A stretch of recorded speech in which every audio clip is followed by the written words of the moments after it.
Los niños no nacen crueles, aprenden a serlo. Y en la entrada del Colegio San Edmundo de la Sierra, ese aprendizaje se respira desde el primer paso.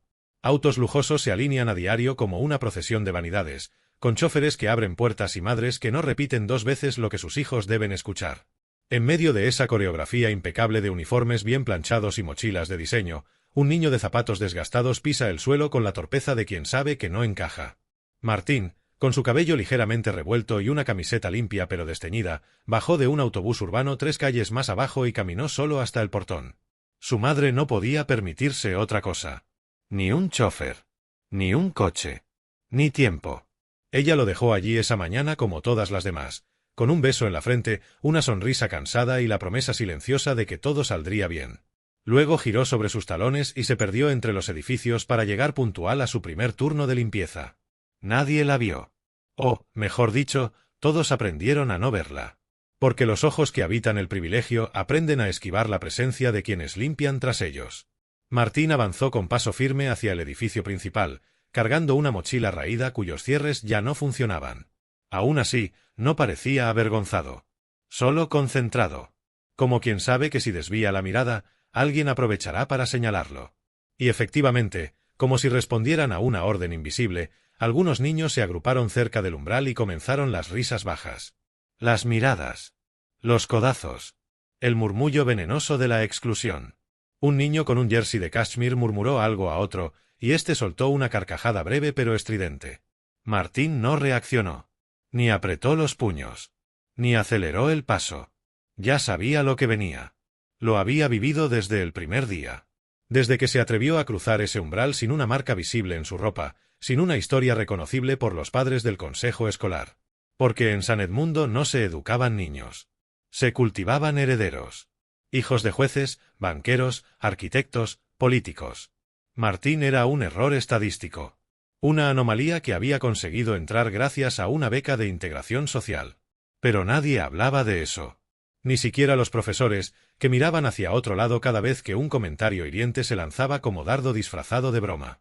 El aula de tercero B olía a libros nuevos, lápices caros y desdén. Martín se sentaba en la última fila, junto a la ventana. No porque quisiera aislarse, sino porque nadie más quería compartir mesa con él. Su cuaderno era pulcro, sus notas impecables, pero eso no importaba. Lo que contaba era que su merienda consistía en un simple sándwich envuelto en papel de aluminio y una fruta. Mientras los demás sacaban envases con sushi, bocadillos gourmet o barritas de proteínas con envoltorios en inglés, él comía en silencio. Y en ese silencio, aprendía. Observaba con una madurez impropia de su edad. Cada gesto, cada palabra, cada mirada de superioridad. Porque aunque nadie se lo dijera, él entendía. No era bienvenido. Y sin embargo, jamás se quejaba. Ni a su madre. Ni a los profesores. Ni siquiera cuando alguien le escondía los cuadernos, le tiraba el almuerzo o hacía bromas sobre su olor a escoba. Él solo los miraba. Y lo más inquietante era que no lo hacía con tristeza. Sino con algo que ni los adultos podrían identificar con facilidad: paciencia. Porque mientras los demás jugaban a ser superiores, él trazaba mapas en su mente. Escuchaba. Memorizaba. Anotaba mentalmente las contradicciones de quienes se creían intocables. No por venganza. No por revancha. Sino por entender el mundo al que lo habían arrojado sin previo aviso. Durante el recreo, se sentaba en el banco del fondo del patio. Nadie lo acompañaba. Pero eso le permitía ver todo. Las dinámicas. Las jerarquías. El modo en que un niño dominaba a otro solo por llevar una camiseta más cara.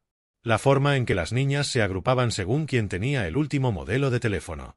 Las alianzas forjadas en las fiestas privadas de cumpleaños donde él nunca era invitado. Y entre todo eso, veía también las grietas.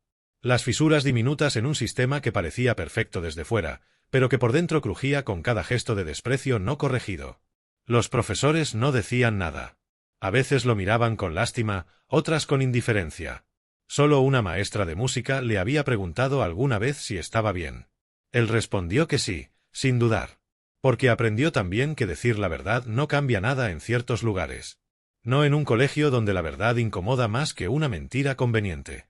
Un viernes por la tarde, colgaron en la cartelera principal un aviso: Semana de las Familias. Cada estudiante debía presentar a sus padres o tutores en una breve exposición frente al curso. Fotos, anécdotas, lo que hacían, lo que significaban para ellos. Martín miró el anuncio sin pestañear. Sabía que ese momento llegaría tarde o temprano. No se sobresaltó. Solo pensó en qué diría. No por vergüenza, sino por respeto.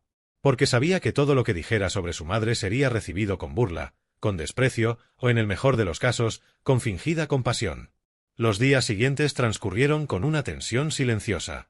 Algunos comenzaron a preparar cartulinas, presentaciones en tablets, hasta vídeos grabados con drones mostrando las mansiones de sus familias. Martín, en cambio, escribió a mano en una hoja cuadriculada. Una sola hoja. Con letra clara. Sin adornos. Sin exageraciones. Solo lo esencial. Su madre no tendría tiempo para grabar un vídeo ni imprimir fotografías.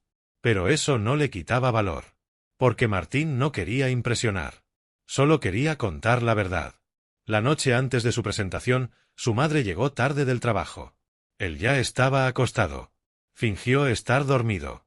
La escuchó entrar en silencio, dejar las llaves, colgar el abrigo mojado por la lluvia y soltar un suspiro largo, tan largo que parecía arrastrar todos los días de su vida.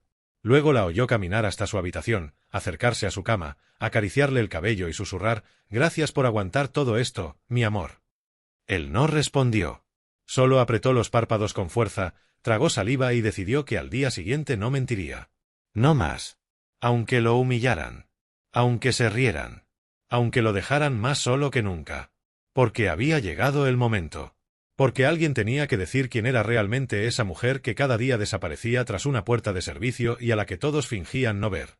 El aula estaba decorada con guirnaldas, carteles coloridos y una mesa central donde cada alumno dejaba algún objeto representativo de su familia. Una camiseta de equipo firmada por un futbolista famoso, una medalla olímpica, una maqueta de un yate privado. Todo era grande. Llamativo. Pulcro. Los niños llegaban acompañados de padres impecables, madres perfumadas y abuelos con trajes a medida. Se sentaban erguidos, orgullosos, listos para escuchar cómo sus hijos los presentaban ante el curso como si fueran trofeos humanos. Cada palabra estaba medida. Cada presentación era un desfile de logros, viajes y apellidos sonoros. Martín llegó solo. Como siempre. Nadie lo notó al entrar. Su ropa era la misma de siempre. Había intentado peinarse bien, y su madre le había dado una camisa que planchó con esmero la noche anterior. La había encontrado en una bolsa de ropa donada y la había cosido por dentro para que las costuras no se notaran. No era de su talla, pero él no se quejó. Sabía que ese gesto contenía más amor que cualquier joya. Se sentó en su sitio, con una carpeta en la mano. La sostuvo con firmeza. No temblaba. Había ensayado su exposición en voz baja durante la caminata matutina. Cada palabra tenía un lugar. Cada frase, un propósito. No buscaba conmover. Solo quería que lo escucharan, aunque fuera una vez. Uno a uno, los compañeros pasaban al frente. Las presentaciones eran largas, adornadas con humor, exageraciones y aplausos forzados por parte de los padres. Un niño habló de su padre diplomático que había conocido a 4 presidentes. Otra mostró una foto familiar en la muralla china. Un tercero pasó un vídeo donde su madre salía en una entrevista televisiva. Cada intervención reforzaba el abismo invisible entre ellos y Martín. Cuando la profesora anunció su nombre, el murmullo general bajó de golpe. Martín se levantó sin prisa, con el mismo paso que usaba cada día para entrar al aula. Caminó hasta el frente, dejó su carpeta sobre el pupitre y miró al grupo. No había familia que lo acompañara. Solo él, su voz y la historia que estaba a punto de contar. Nadie aplaudió. Nadie sonrió. Algunos se cruzaron de brazos. Otros bajaron la vista, incómodos. Porque sabían, en el fondo, que aquel momento no sería como los demás. Martín habló. No leyó. Lo había memorizado. Contó que vivía con su madre en un piso pequeño de un edificio antiguo. Que no tenían coche. Que su madre salía antes del amanecer y volvía cuando ya era noche. Que no se quejaba nunca. Que lo despertaba con una canción inventada cada día y que, aunque a veces no tenían postre, siempre había algo caliente para cenar. Dijo que su madre no era doctora, ni abogada, ni empresaria. Dijo que trabajaba en el mismo colegio donde todos estaban reunidos. Que limpiaba los baños. Que fregaba los suelos. Que recogía los envoltorios que otros tiraban sin mirar atrás. Que le hablaba al silencio con respeto. Que conocía cada rincón del colegio como si fuera su casa, pero que nadie la llamaba por su nombre. La sala se quedó muda. Nadie sabía cómo reaccionar. La profesora apretó los labios. Unos pocos se removieron en sus asientos. Algunos alumnos bajaron la cabeza, avergonzados sin entender por qué. Otros lo miraban con expresión neutra, como si esperaran el giro de una historia que se les escapaba. Pero Martín no buscaba aprobación. Ni consuelo. Siguió hablando.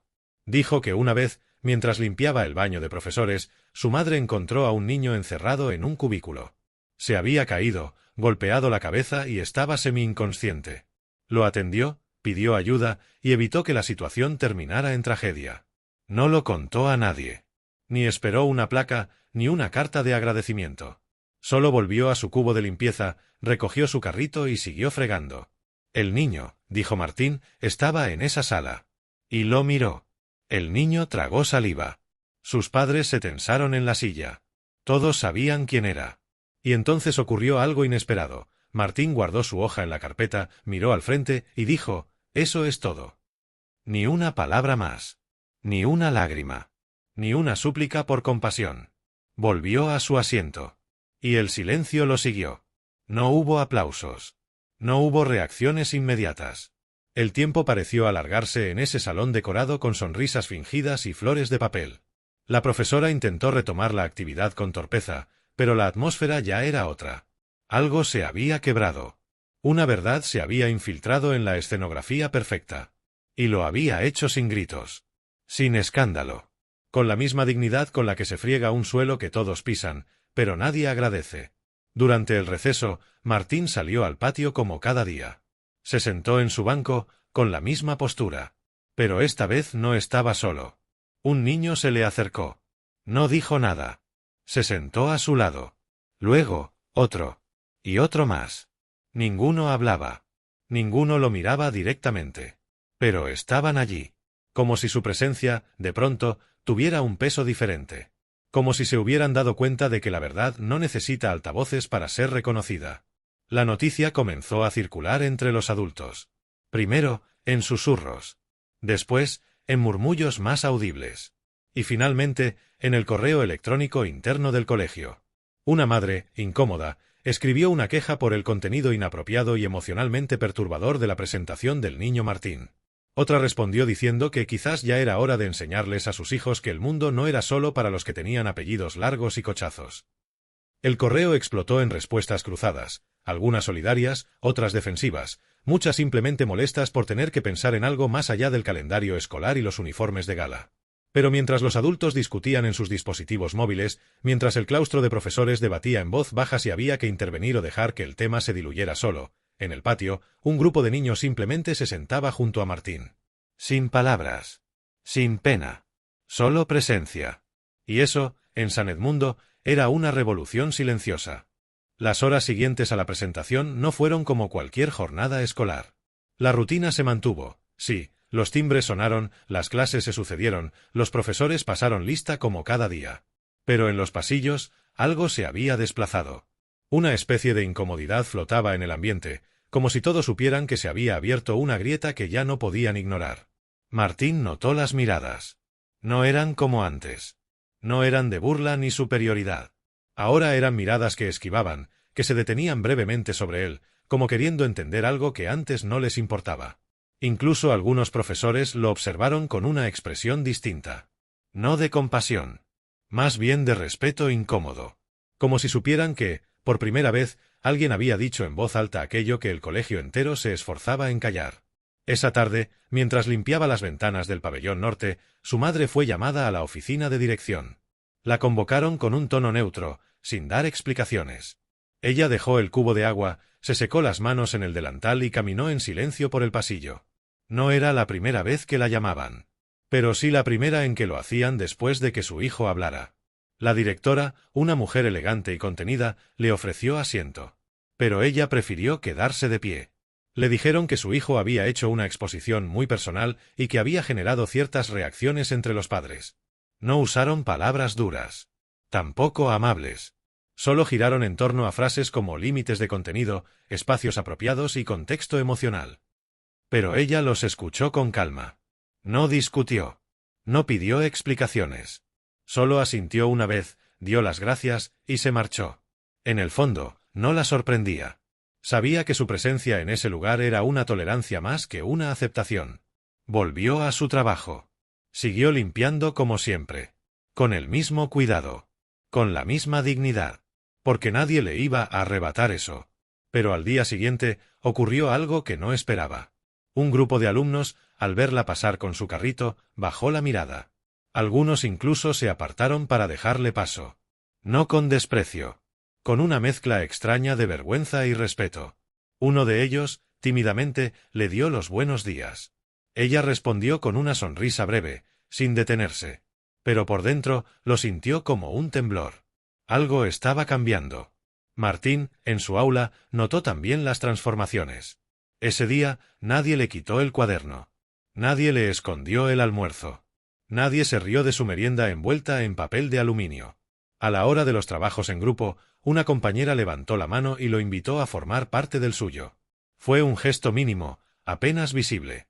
Pero para él, fue como si por primera vez el muro comenzara a resquebrajarse. No era aceptación. Aún no. Pero era una pausa en la exclusión. Y esa pausa lo cambió todo. Durante los días siguientes, los comentarios entre los adultos crecieron. En las reuniones del consejo escolar se mencionó, sin nombrarlo directamente, el incidente del alumno Martín. Algunos padres exigieron una revisión de los contenidos permitidos en actividades escolares. Otros defendieron que la escuela debía ser un reflejo del mundo real, no una burbuja artificial de privilegios. Pero en medio del ruido, la figura de la madre de Martín empezó a crecer.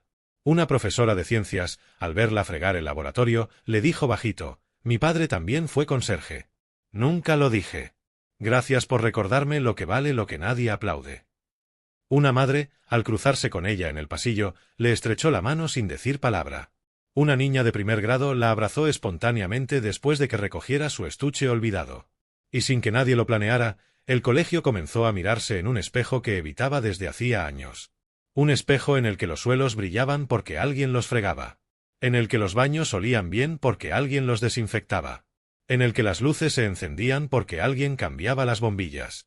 En el que las aulas se abrían porque alguien madrugaba más que nadie para tener todo listo. Y ese alguien tenía rostro, nombre, voz e hijo. Fue entonces cuando el director del colegio, presionado por la división interna que crecía entre padres, profesores y personal, decidió convocar una asamblea extraordinaria. Querían hablar del ambiente emocional del centro. Hablar de valores. De comunidad. De experiencias recientes. Fue un acto público, convocado en el salón principal. Martín asistió, sin saber que su nombre se mencionaría. Tampoco sabía que su madre había sido invitada, aunque ella se negó a hablar. Solo accedió a estar presente, sentada al fondo, con su uniforme de trabajo y la espalda recta. Nadie más fue vestido de uniforme. Nadie más olía a lejía. Nadie más tenía las manos ásperas por el jabón industrial. En esa asamblea se sucedieron las palabras vacías de siempre. Discursos sobre inclusión, frases hechas sobre empatía y varias menciones indirectas a la importancia de la diversidad social. Pero entonces, un niño se levantó. Era el mismo al que su madre había salvado en el baño, años atrás. Pidió la palabra, con voz firme. Y sin mirar a nadie en particular, dijo que él no recordaba mucho de lo que ocurrió ese día. Solo que despertó desorientado, con el rostro húmedo por un paño y una voz suave que le repetía que todo estaría bien. Y que esa voz no venía de su madre, ni de su profesora, ni de la enfermera, sino de la mujer que limpiaba los baños. Y que si él estaba vivo, era por ella. Y que si eso no merecía respeto, entonces nada lo merecía. Hubo un silencio tan espeso que pareció detener el aire en la sala. La madre de Martín bajó la mirada. Pero sus ojos estaban llenos, no de tristeza, sino de luz. Porque su hijo había dicho la verdad. Y ahora, otro niño la confirmaba. Sin adornos. Sin intención de quedar bien. Solo con la claridad de quien recuerda lo que realmente importa. Ese día, muchas cosas no cambiaron. Pero otras sí. Y aunque nadie lo admitiera en voz alta, todos sabían que el Colegio San Edmundo de la Sierra ya no era el mismo. Porque cuando se rompe una máscara, no se puede volver a usar. Y la de aquel colegio, esa que cubría las verdades incómodas con sonrisas plásticas, acababa de caer al suelo. Pasaron semanas. Los murales de la Semana de las Familias fueron retirados. Los carteles con fotos y dibujos desaparecieron sin ceremonia, como si nunca hubieran estado ahí. Las clases continuaron, los exámenes se programaron, las excursiones volvieron a planearse. El colegio, por fuera, parecía haber regresado a la normalidad. Pero no era la misma. Los pasillos ya no eran silenciosos en su indiferencia. Ahora, algunos niños saludaban al personal de limpieza. Algunos profesores, tímidamente, agradecían en voz alta cuando alguien recogía los restos de una actividad escolar. Y, lo más notable de todo, Martín ya no caminaba solo por el patio. No era popular. No era líder. No era héroe. Era algo más complejo, una presencia reconocida. Los niños no sabían explicarlo. Pero algo había en él que antes no veían. Y que ahora los incomodaba, los desafiaba, los hacía mirar más allá de lo evidente. Algunos lo evitaban aún. Otros lo observaban con cierta admiración. Y un puñado se sentaba con él cada día, como si compartir el espacio fuera ya una forma de entender lo que antes ignoraban. Su madre, mientras tanto, seguía limpiando. No pidió ascensos. No aceptó entrevistas. No quiso dar discursos. Pero quienes la veían notaban algo diferente en su andar. Ya no bajaba la mirada. No porque antes se sintiera menos, sino porque por primera vez los demás la miraban con ojos nuevos. Y entonces llegó la carta. No tenía remitente oficial. Fue dejada en la dirección, en un sobre cerrado. La directora, al leerla, llamó a una reunión urgente con el claustro y el consejo de administración. La misiva, escrita por un grupo anónimo de padres, proponía que el colegio incorporara una nueva actividad mensual, un encuentro con el personal invisible. Así lo llamaron. No con intención peyorativa, sino para resignificar el concepto.